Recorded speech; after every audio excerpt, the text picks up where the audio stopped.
पण हाच वनवास असतो, आपली जवळची मंडळी निघून जाणं किंवा आपल्या जवळच्या मंडळीने आपल्याला म्हणजे ज्यांच्याबद्दल इतकं प्रेम आहे आणि मग लक्षात येतं की अरे नाही रे, ह्यांच्या आपण खिचगणतीच सुद्धा नाही. आणि ती माणसं ज्यावेळी चुकीची वागतात, वाईट वागतात, म्हणजे भावनिकदृष्ट्या तुम्हाला दुखावतात, त्या दिवशी मग सगळंच कसं शून्य वाटायला लागतं.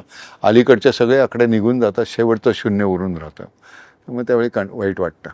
हमारी ही मुठ्ठी में आकाश सारा, जब भी खुलेगी चमकेगा तारा, कभी ना ढले जो वो ही सितारा, दिशा जिससे पहचाने संसार सारा.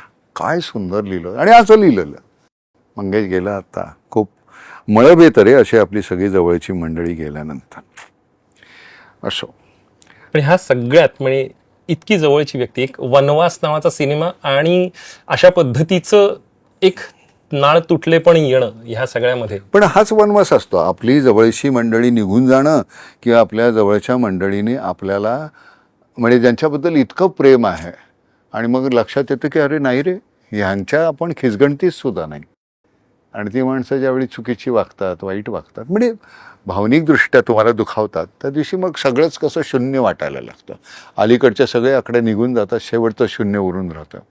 मग त्यावेळी वाईट वाटतं ना. म्हणजे तुझ्या चाफा नावाची एकांकिका होती, आरती प्रभूंचं एक वेगळं नातं होतं, तिथपासून आतापर्यंतचा हा प्रवास त्या कॅरेक्टर्स बरोबर सगळं चाललेलं आहे. व्यक्तिरेखा येऊन कानात गुणगुणते असं म्हटलं जातं, पण आता ही वनवास मधली व्यक्तिरेखा तुला काय देऊन गेली? कारण काही नाही रे, इतक्या वर्षाचा सगळा अनुभव आहे, आजूबाजूलाची मंडळी आहेत, कडू गोड सगळ्या गोष्टी घडलेल्या बाजूला, त्यातून हे आपोआप होतं. त्याच्यात काही नाही, तुमच्या नकळमध्ये आत कुठेतरी झिरपलेलं असतं, एखादी व्यक्तिरेखा येते आणि मग तुम्हाला असं वाटतं की नाही हे त्याच्यामध्ये, आणि मग ते सहज असं तिकडे वळलं जातं. आपण बघ ना, आळीला याच्यामध्ये वाडीमध्ये पाणी घालतो बघ, मग ह्या आळीमध्ये गेलं, ह्या पोपळीला घातल्यानंतर तिथलं माती बंद करतो, मग ह्या पोपळीला जातं.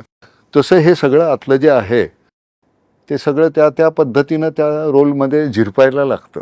हा सध्या आता खरं तर कथानक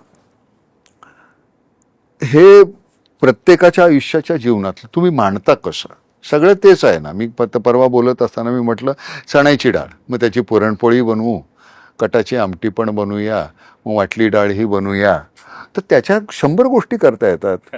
अळूवडी करत असताना त्याच्यावर ते थापायला ते पीठ लागतात.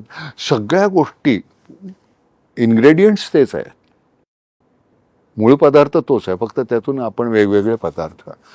आता हे करत असताना, नटसम्राट करत असताना वेगळं, अब तक 56 करत असताना काहीतरी वेगळं.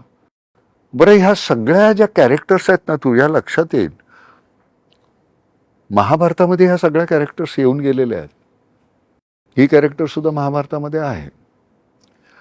तुमची सगळ्यात मोठी तडफड केव्हा होते, मानसिक जी भावनिक विवंचना ज्यावेळी निर्माण होते ना, सगळेच आहेत, मुलं आहेत, बायको आहे, सुना आहेत, नातवंड आहेत, पण तरीसुद्धा मी एकटा आहे.